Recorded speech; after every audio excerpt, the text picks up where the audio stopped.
Hi everyone, welcome back to my channel. So today we're going to talk about avoidance blind spots. The repetition of relationship patterns in individuals with avoidant attachment is often because they have lack of awareness of these blind spots. These blind spots are unconscious behaviors, thoughts, or emotional responses that contribute to their difficulties in forming and maintaining deep connections. Because they're unaware of these blind spots, they just keep recreating the same problematic dynamic in each new relationship, which as a result, they have the same painful outcome. So now let's dive into these blind spots. So number one blind spots for avoidance is fear of vulnerability. Avoidant individuals have a deep-seated fear of being vulnerable with others. They equate vulnerability with weakness, and the fear of showing their true self will lead to rejection or loss of control. This fear can cause them to withdraw emotionally, avoid sharing their personal thoughts or feelings, and keep people at arm's length.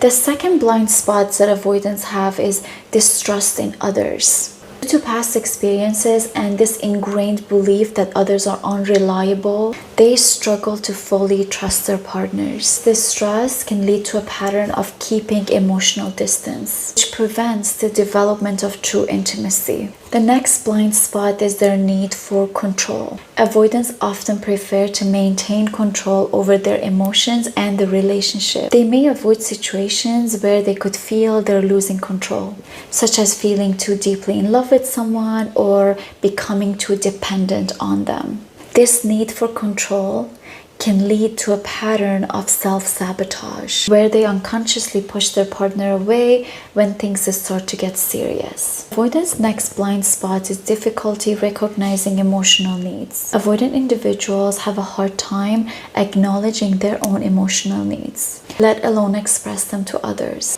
This can result to unmet needs, which leads to dissatisfaction in relationships. Because they're not fully aware of what they need in a relationship from their partner, they may repeatedly choose partners who are unable to meet their unexpressed needs, which leads to the same frustrations. Avoidance next blind spot is misinterpretation of partner's actions. Avoidants often misinterpret their partner's action as they're trying to control them or suffocate them, when in reality their partner may just seek reassurance and closeness.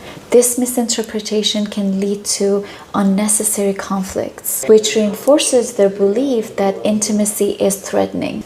The last blind spots avoidants go through is using avoidance as a coping mechanism. When they're faced with conflict or emotional challenges or any relationship stuff, they resort to avoidance as a coping mechanism. This can manifest in physically withdrawing or becoming emotionally distant, or even ending the relationship to escape the discomfort. However, this avoidance only perpetuates the issue because they never truly address the underlying problem. So now that we address all these blind spots, what are the impacts of all these blind spots? Because these blind spots are subconscious, avoidant individuals may not realize that their actions and their attitudes are contributing to the very problem they're trying to avoid. They enter every relationship with the hopes that things are going to be different this time, only to find themselves in a similar situation as before, feeling unfulfilled, disconnected, and wanting to end the relationship prematurely. Without recognizing these blind spots and having the awareness, they're likely to keep repeating them.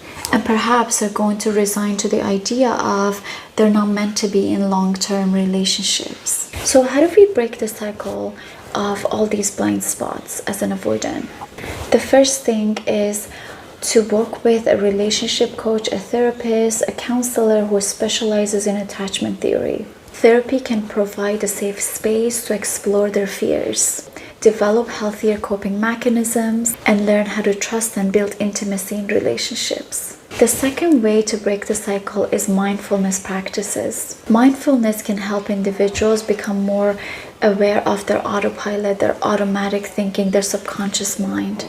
By practicing mindfulness, meditation, grounding, they can learn to observe their emotions and reactions without judgment, which can help them break free from the old patterns. The next thing they can do to break free from that blind spot cycle is developing emotional intelligence. Learning to understand, express, and communicate their emotions and recognize them can help them communicate effectively in their relationships, which can lead to healthier and more satisfying relationship with others. The last thing is build trust gradually. Taking small steps towards vulnerability and intimacy. This might include sharing more about their feelings, allowing themselves to rely on others, or slowly increasing their comfort with emotional closeness. By addressing these blind spots, individuals with avoidant attachment can create a more fulfilling relationships. If you like this video, subscribe to my channel, and I'll see you in the next one.